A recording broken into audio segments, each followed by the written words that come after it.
We're always hearing about what's next in tech, right? AI, quantum computing, you name it.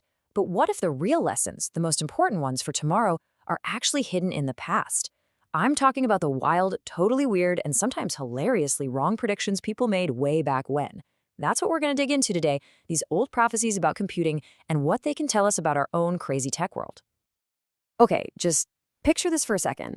What if computers never got any smaller than, say, your living room? What if your personal computer wasn't personal at all, but some giant machine you had to share with your entire town?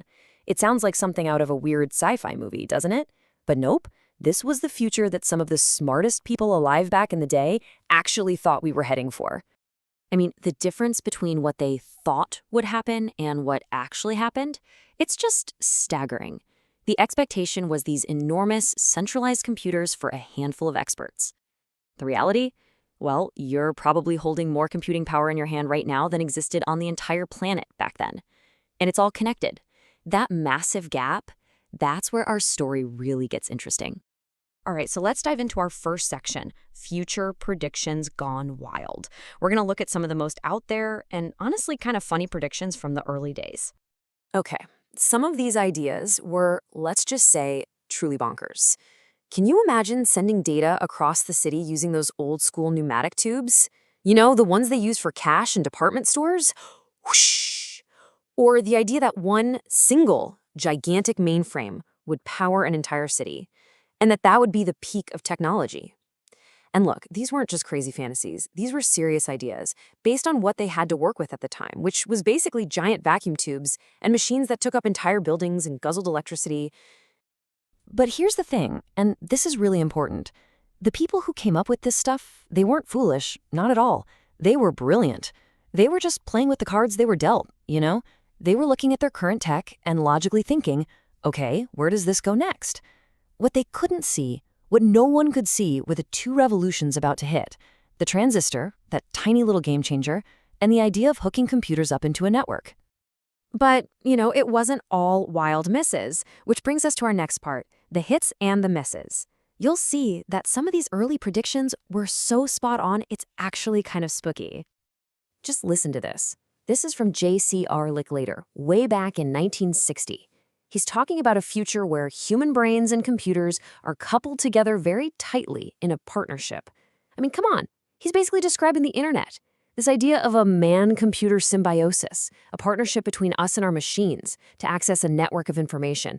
This is decades before anyone had even heard of a web browser. He saw it. An absolutely stunning bit of future gazing.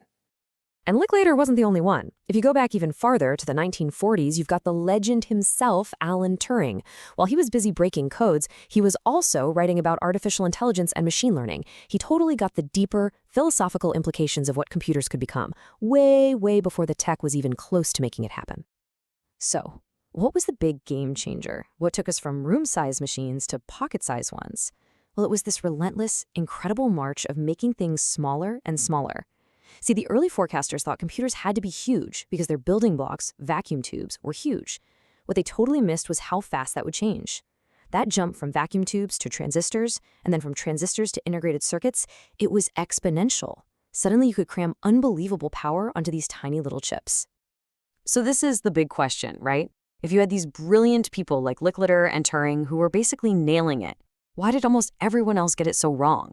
Why was everyone so obsessed with these giant, clunky, centralized machines? Well, it really boils down to a few things. First, there was this built-in bias. People saw computers as tools for the military, for big science projects, not for you and me.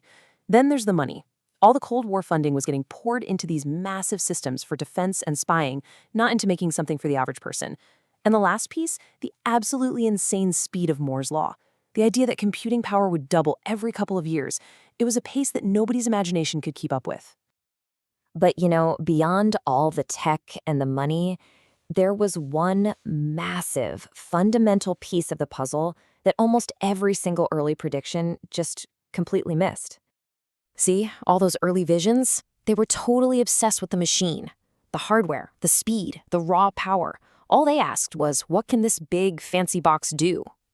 And because of that, they completely forgot about the single most important component in any technology: us. People. They never stopped to ask the really important question, what are people actually going to want to do with this thing? And that's how the future actually happened. At first, you had these super powerful machines that nobody could use unless they were a trained expert. The huge shift came when people started to realize, hey, these networks aren't just for moving data around, they're for connecting people. And boom, that's where the killer apps came from. Think about it. Things like email and way later social media. They weren't part of some grand plan. They just sort of happened. They grew out of this basic human need we all have to talk to each other. Okay, so let's bring it all back to today. What can we learn from all these old mistakes? When we look at all the tech hype happening right now, are we maybe falling into the exact same traps? Think about AI, for example. We hear all this talk about the singularity being just around the corner, like it's inevitable. But are we maybe focusing a little too much on what the machine can do and not enough on the real-world human problems? Is this crazy growth in AI power really going to last forever? Or is it going to smack into some hidden wall we can't see yet, just like the old computers did with their physical size? And what about quantum computing? We hear it's going to change everything, but the hype kind of glosses over these huge practical problems like error correction. It's almost like someone in the 1950s predicting the internet, but completely forgetting you'd need things like a mouse or an operating system that people can actually use. You know, the big idea sounds amazing, but the details that make it work for actual humans, they're still a little fuzzy. So that leaves us with one last thought. Let's fast forward 50 years from now, maybe to 2075. What are the things we believe about technology today that are going to look totally ridiculous then? You know, as silly as sending data through pneumatic tubes. Is it our ideas about brain-computer interfaces, or maybe something we haven't even thought of yet? Because if there's one big takeaway from all this, it's that the future of tech is almost never about the technology itself. It's always about what we, the people, decide to do with it.